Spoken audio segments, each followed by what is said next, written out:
Donc la correction de ce TD6, hein, la première question c'était une question sur le référencement et l'utilisation un petit peu plus précise de Yoast. D'accord. Donc on va aller voir sur un article qui existe déjà, hein, mais voilà, on va aller voir cet article-là, et notamment la requête cible, qui est l'expression qu'aura tapé l'internaute sur un moteur de recherche pour arriver sur cette page. Donc vraiment, la requête cible, c'est important de la compléter, hein, avec un terme vraiment en rapport avec le sujet de l'article. Ce SEO, vous voyez, qui est grisé, d'accord. Donc le résultat qui est obtenu actuellement, si on regarde sur un moteur de recherche, il y a ces éléments-là qui manquent en fait. Donc ces éléments gris, ce sont les métadonnées.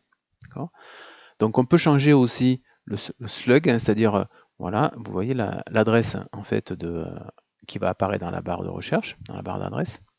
Et puis on va utiliser une métadescription avec un nombre suffisant de mots, hein, qui utilise des mots-clés importants dans l'article.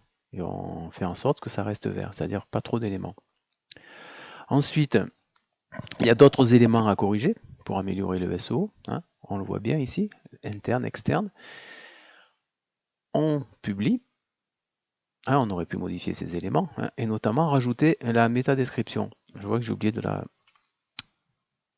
compléter. Deuxième question, faire en sorte que les internautes puissent laisser des commentaires. Donc c'est un réglage tout simple, on va dans Réglages, on va dans Discussion ou dans Commentaires, et on autorise ou pas les commentaires ou les discussions. Oui, puisque là, en fait, le terme, il y a discussion, alors que dans les versions supérieures, il va y avoir commentaires. Donc là, c'est une version un petit peu intérieure de WordPress, hein, mais bon, globalement, ce sont les mêmes manipulations. La troisième question,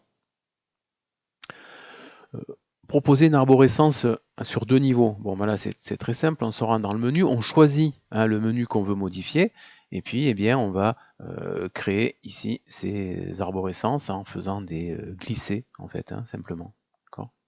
Donc si on fait ça, eh bien, il n'y aura pas d'arborescence. Voilà. Ici, il n'y a plus de sous-niveau, hein. On va le vérifier sur le front office, hein. Là, il n'y a plus de sous-niveau. Alors bien sûr, le menu est trop important. Donc c'est bien de faire des niveaux comme ça, de façon à ce que le menu puisse tenir bon, sur une ligne, hein. Je trouve que c'est plus intéressant, hein. Et là, si on va voir ben, le menu, il va y avoir, si on actualise, hein, il va y avoir des sous-niveaux, hein, au niveau du menu. Voilà. Quatrième question sur les widgets dans la barre latérale, hein, dans la sidebar, hein. Donc on l'a déjà vu dans le TD numéro 5, hein. On va rajouter les widgets et ce qu'on va faire sur ce widget, hein, il n'y a rien de compliqué pour le configurer, c'est l'enregistrer, mais pour vraiment terminer, il faut cliquer sur terminer. Et là, il va bien apparaître dans les widgets. Et pareil pour le widget texte, hein. Voilà, qui est un widget intéressant, hein, que j'ai déjà dit. Voilà. Là, c'est le widget menu du site. On va vérifier sur le front office. Hein, on a bien ce menu, ce widget menu du site qui se retrouve dans la barre latérale. Et puis les catégories intéressantes, en fait, le widget que l'on a mis. Insérer un bouton avec le texte article intéressant sur la page d'accueil. Donc on se rend sur la page d'accueil. Ben ici le bouton il n'est pas dans les widgets, non pardon, dans les blocs les plus utilisés. Donc on va chercher ce bloc, hein. Alors ici dans cette version, hein, de WordPress, les blocs sont au milieu de l'écran. Dans les versions supérieures, il va être sur la gauche. Mais bon, c'est exactement la même manipulation, hein. On insère le bouton, on rédige le texte, et puis eh bien, on va chercher l'élément qui nous concerne et on le colle. On peut faire une prévisualisation de la page, et en cliquant sur article intéressant, eh bien, on va pouvoir mettre un lien externe par exemple. On aurait pu faire la même chose avec un lien interne. Créer une galerie d'images, eh bien, on peut faire une page galerie d'images, hein, ou un article plutôt, galerie d'images. Ça pourrait être une page également, hein. Et puis on va insérer une galerie. ou bien on téléverse, ou bien on va chercher les images qui sont déjà dans la galerie.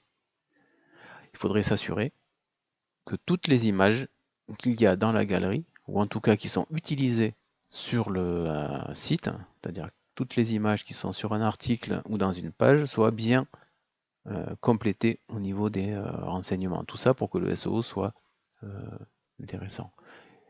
Et on met aussi le texte alternatif d'ailleurs, hein, et puis on insère la galerie.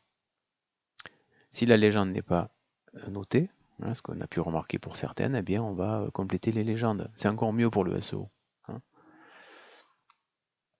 Et puis on va insérer la galerie. Voilà, et on aura une galerie d'images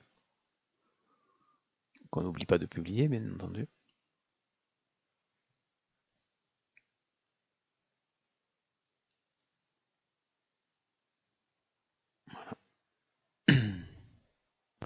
La question suivante, c'était de mettre une image cliquable sur la page d'accueil. Donc on retourne sur la page d'accueil. On sélectionne l'image.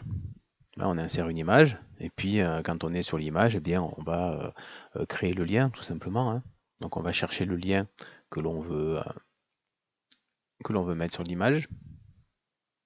Et puis ensuite, eh bien, quand on clique sur l'image, on retourne vers la galerie, par exemple. Voilà.